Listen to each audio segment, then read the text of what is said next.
मुझे लगता है मुझे ये कॉलेज बंद करना पड़ेगा। श्रीवास्तव के चेहरे पर एक अजीब सी उदासी छा गई।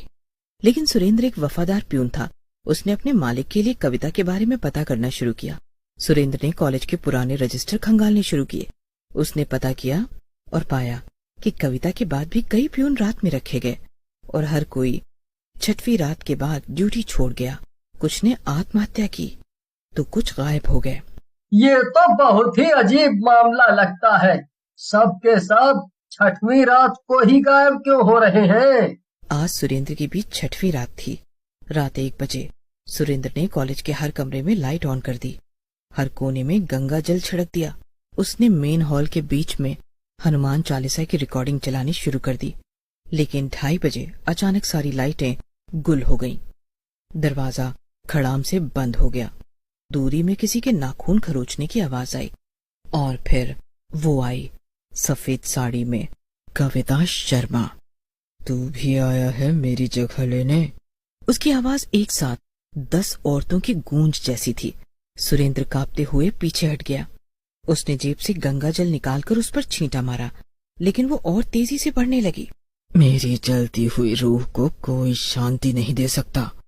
मुझे बदला लेना है उन लोगों से जिन्होंने मुझे जलाया, कॉलेज के स्टाफ से और हर उस प्यून से जो मेरी जगह आया। सुरेंद्र को एक ख्याल आया। वो बैग जिसमें कविता का नाम था, शायद उसमें कुछ था। वो किसी तरह दौड़कर उस बैग तक पहुंचा और उसमें से एक जला हुआ रजिस्टर निकाला। उसमें कविता की हैंडराइटिंग थी। मुझे जलाया गया। मैं गर्भवती थी। कॉलेज के चपरासी हरीश ने मुझे जबरन कमरे में बंद कर दिया था। सब जानते थे, लेकिन किसी ने नहीं बचाया। मैं अब सबकी मौत बनकर लौटूंगी। सुरेंद्र अब सब समझ गया था। कविता की आत्मा प्रतिशोध में फंसी थी। रात के 3 बजे कॉलेज की जमीन एक बार फिर जोर से हिली। कविता की आत्मा चीखते हुए हवा में उठ गई। अब तुम भी यहीं रहोगे, हमेशा की नाइट ड्यूटी में।